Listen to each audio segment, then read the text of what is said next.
day, traders. Today, I will be introducing to you one of the most important key points in joining Bistrah legacy, which is the danger zone support and resistance. I believe that there are a lot of traders unable to identify a strong resistance and support even on a higher time frame. Danger zone SNR is a very crucial tool for us to identify whether the price is going on a reversal or on a continuation.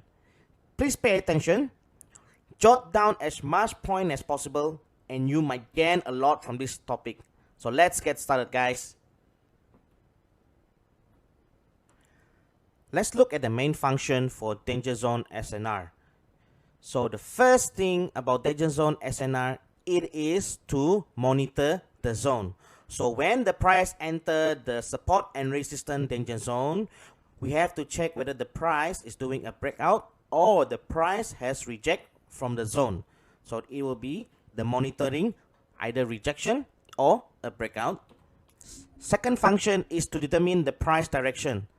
After a reaction from the danger zone SNR, then it is much easier to identify whether the price is going on a bull or on a bear movement.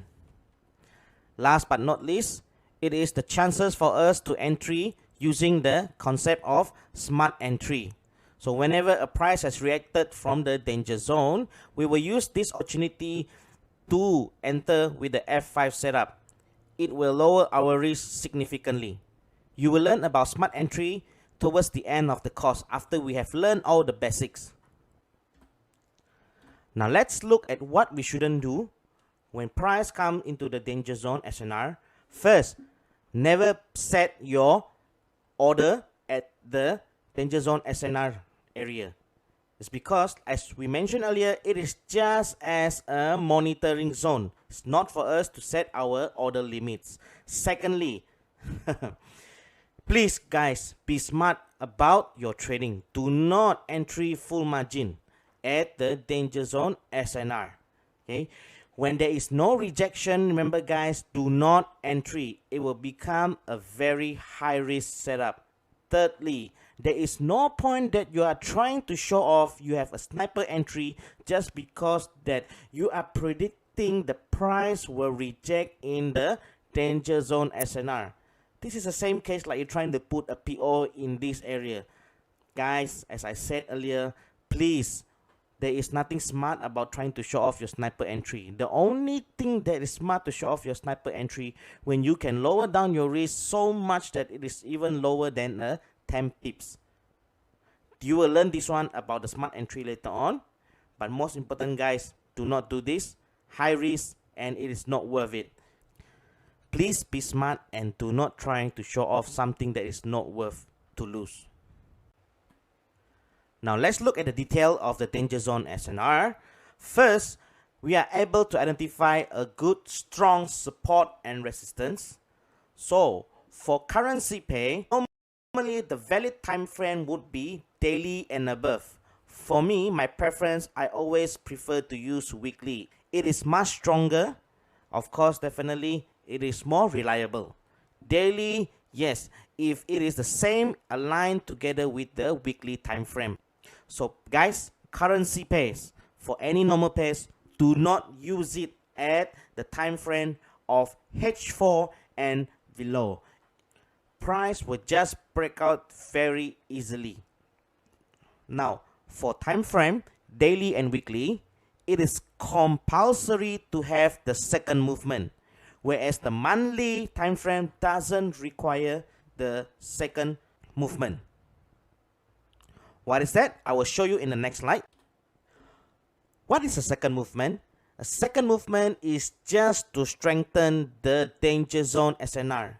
When there is a second movement exists, then the support or the resistance will be much stronger. So how does the second movement looks like? Let's look below. First, let's change our weekly or our daily time frame to the line chart. As we can see in the line chart, this will be our price.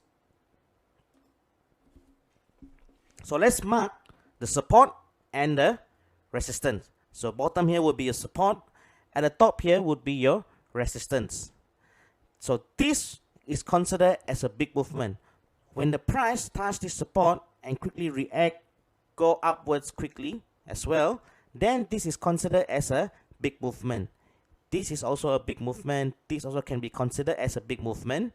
This also can be considered as a big movement. You pull back a little bit and then move down. Pull back a little bit and then move down quickly. So these are all the big movement. This is not the big movement. This is not the big movement. Okay, guys? Next, this is what we call the second movement. This area, this little shape is like an AV. Okay, an AV price goes up, pull back, and then this is considered as a second movement. Even this kind of shape, when you see in a line chart, it is also considered as a second movement. So let's mark the rest with the second movement, and we will mark this as the resistance, not as a second movement.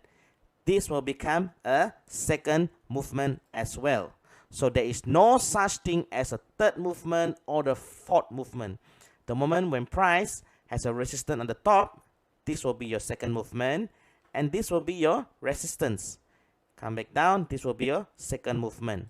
Now I know you guys were gonna ask, what about here? Yes, this you can mark as your support. This you can mark as your support, no issue. This you can mark as your support. Your support. So normally what price does is like this.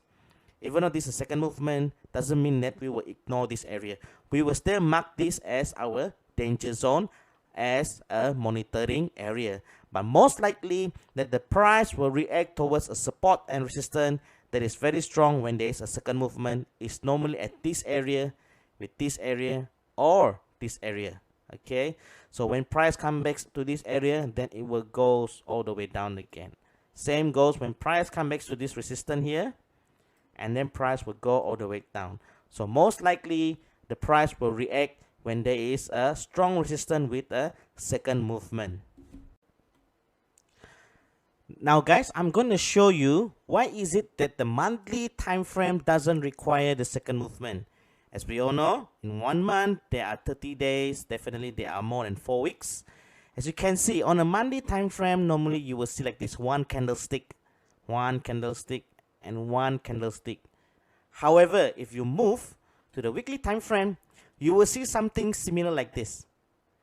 See, there's a up, down, up, down, up, down. Okay, and this is marked as the second movement. Now here will be your resistance, and here will be your support. Alright, here could be your support as well. We just mark it, like I said, we just mark it just for monitoring purposes. So this is the daily time frame. We mark the second movement. Now let me help you to mark the resistance. The resistance, this will be your resistance as well. So here can be your support, here can be your support, here can be support, support, support. Okay, so all of this, whatever you see the edge, we just take it as a reference, as a monitoring zone. So in the next class, we will learn about how to mark our danger zone. Just remember guys, we just mark this one as our resistance, our support, breakout, resistance, support. This is as our second movement. This is as our strong resistance, which has a second movement. Okay, strong resistance with the second movement. So how do we know that this resistance is strong with the second movement? Always refer to the right, not to the left. So to know that this resistance is strong, it must have a second movement on the right side. Same goes with this one. So if let's say this is a strong resistance, how do we know that this is a strong resistance? This will have the second movement on the right side. So we look to the right. This is the second movement. Hope you guys can understand about this, because when we go to the marking later on, we will be much more clearer. You won't be doing any assignment on this class. However, I'm not sure on the rest of the class. So I see you at the next class.